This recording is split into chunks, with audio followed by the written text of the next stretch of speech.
Y lo que se ha demostrado es que, por un lado, hay algunas vías neurológicas del dolor que se comparten con las vías de la sensación de disnea que tienen los pacientes.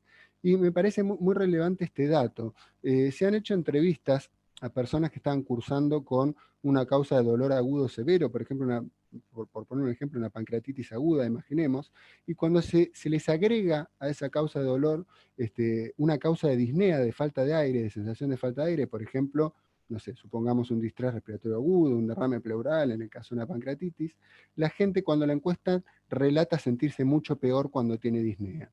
Ahora, cuando ocurre al revés, un paciente con disnea severa, se le agrega una causa de dolor, una patología que genera dolor, la mayoría de los pacientes responden que no sienten el dolor. Esto significa que la sensación de disnea, de falta de aire, es peor que el dolor, es lo peor que nos puede pasar.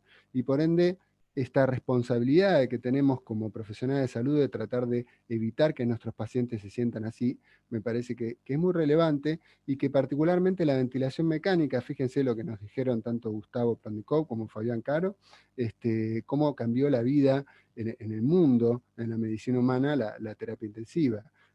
Ni hablar la situación actual, ¿no? Con la pandemia de COVID, ¿qué sería del mundo si no existieran los respiradores? Bueno, nosotros muchos estamos arrancando, algunos de nosotros hace 10 años, 15 años empezamos con esto, pero la ventilación mecánica en veterinaria tiene una historia mucho más corta y ojalá podamos rápidamente nivelarnos con medicina humana en cuanto a que sea una herramienta de uso cotidiano.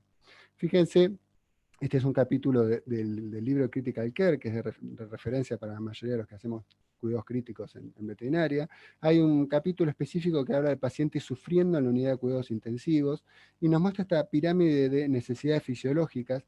Y fíjense que en la base de la pirámide, lo más importante, lo primero que requiere un paciente para mantener su homeostasis, su fisiología y para no sufrir también, es la ventilación alveolar, la necesidad de aire, de oxigenación.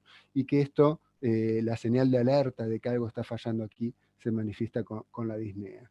Por eso es fundamental para evitar el sufrimiento, evitar esta sensación tan desagradable de nuestros pacientes, que podamos tratarla de manera adecuada. Entonces, podríamos decir que esta charla, este encuentro de fisiología tiene dos partes. Una parte que es la fisiología respiratoria aplicada, que es lo que vamos a conversar hoy, y una segunda parte que va a estar a cargo de la doctora Lavalle, que va a ser en el próximo encuentro, donde nos va a hablar del intercambio gaseoso normal, los mecanismos y los marcadores de intercambio gaseoso normal. Son dos clases que podríamos decir que son complementarias.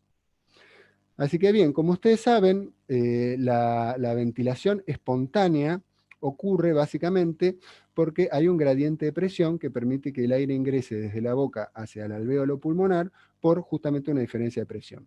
Fíjense que cuando hablan de presión atmosférica en esta gráfica, entre paréntesis, dice 760 milímetros de mercurio. Y esto es así porque si bien tanto cuando medimos presión arterial o cuando medimos presiones en la vía aérea, la presión atmosférica en realidad no es cero, sino en términos de milímetros de mercurio, en forma absoluta, nivel del mar, es 760 milímetros de mercurio. Cuando nosotros a un monitor de presión invasiva lo calibramos y le decimos que la presión atmosférica es el cero, considera a ese el cero y mide la presión por encima de ese valor absoluto. O sea, en términos absolutos, una persona con 100 milímetros de mercurio de presión sistólica, en realidad, en forma absoluta, tendría 860. Lo digo nada más para que se entienda a qué viene este valor, ¿no?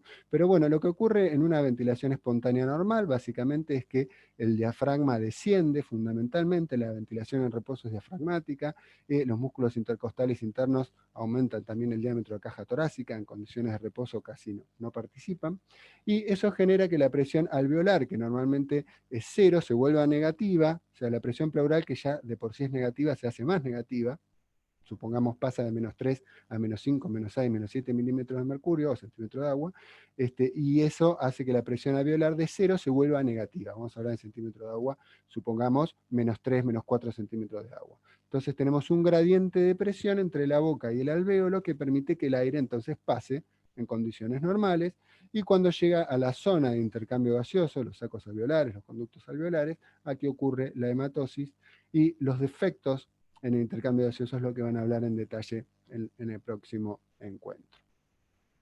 Desde el punto de vista de la fisiología respiratoria, me resulta muy importante recordar algunos volúmenes pulmonares específicos, ¿no? De los que uno puede observar en una espirometría, por ejemplo, lo que ocurre en pacientes humanos. Este es un gráfico, una espirometría donde nos muestran los volúmenes pulmonares, ¿no?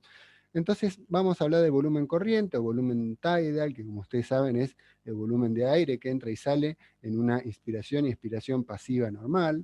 Y un volumen muy importante, del cual vamos a hablar mucho en este curso, es la capacidad residual funcional. Luego de una expiración pasiva, hay un volumen de aire que queda insuflando el pulmón, que a su vez está subdividido por dos volúmenes, que es el volumen de reserva expiratoria y el volumen residual, pero lo que nos interesa acá es recordar que el volumen de aire que queda luego de una expiración pasiva en reposo es la capacidad residual funcional, ¿sí? Por otro lado, desde una expiración pasiva, o sea, partiendo de esta capacidad residual funcional, si uno insufla el pulmón o hace una inspiración máxima hasta la máxima capacidad de pulmón, ese volumen de aire que está marcado aquí es la capacidad inspiratoria. Esto también vale la pena recordarlo porque lo vamos a tocar más adelante. Y la sumatoria de la capacidad inspiratoria y de la capacidad residual funcional van a formar la capacidad pulmonar total, o sea, la máxima capacidad de insuflarse de un pulmón. ¿Por qué es tan relevante esto de los volúmenes pulmonares? Bueno, en gran parte porque tiene que ver con el sentido que tiene la ventilación mecánica, el objetivo que tiene, ¿no? Si vemos estas columnas, suponemos que el paciente de la izquierda es un paciente que tiene una capacidad residual funcional normal. La gran mayoría de los pacientes que ingresan a ventilación mecánica, al menos en medicina veterinaria, tiene una disminución de capacidad residual funcional, una pérdida de la aireación normal del pulmón, ya sea porque tiene un edema pulmonar, porque tiene una contusión pulmonar, porque tiene un síndrome de estrés respiratorio agudo. Cualquiera de esas condiciones cursa con una pérdida de la capacidad residual funcional. Y uno de los objetivos de la ventilación mecánica va a ser tratar de restaurar ese volumen pulmonar perdido. Una menor cantidad de pacientes, por lo menos en mi experiencia en medicina veterinaria, ingresan a ventilación mecánica por el fenómeno opuesto. Tenemos por sobre la capacidad residual funcional un volumen de aire atrapado. Estos pacientes son los que cursan con hiperinsuflación. Esto lo podemos ver, por ejemplo, en pacientes con asma, donde los bronquiolos se cierran en la expiración y generan un atrapamiento de aire. Así que tenemos por sobre la capacidad residual funcional normal un volumen de aire atrapado. Esto es un fenómeno dinámico que genera un aumento del volumen, que también en términos de ventilación mecánica luego lo vamos a llamar como auto-PIP o PIP intrínseca, que es el aire atrapado que genera determinada presión en el pulmón, ¿no? Esta sería otra situación que, al menos en mi experiencia, es un motivo de ventilación mecánica menos común, pero es un problema que sí puede ocurrir ante determinadas situaciones, como la selección de tubos endotraqueales muy pequeños en gatos, oclusiones del tubo endotraqueal, aumento de resistencia en la vía aérea, cosas que vamos a ir viendo a lo largo del curso. Pero como causa, motivo de intubación y ventilación mecánica es bastante menos frecuente que en medicina humana, ¿no?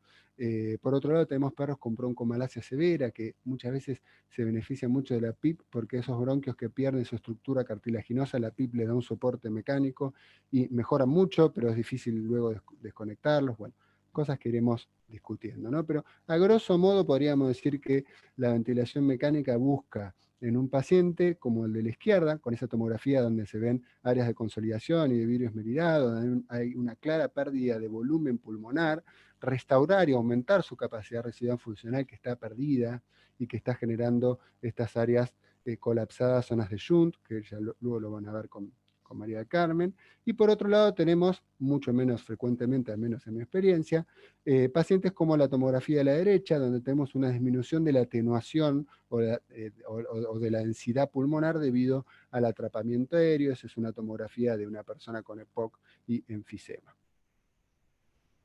Bien, un recurso que me parece que es muy útil sobre todo para el entendimiento, ya no tanto para la práctica clínica, en un momento sí se guiaba bastante la terapia en función de la construcción de estas curvas presión-volumen, pero me parece que sí, esto ya no se hace tanto así, pero sí es muy útil para entender algunos procesos, y tiene que ver con esto, ¿no? Con la construcción de curvas presión-volumen, y vamos a describir sobre todo qué es lo que ocurre en esta parte que estoy señalando acá con el mouse.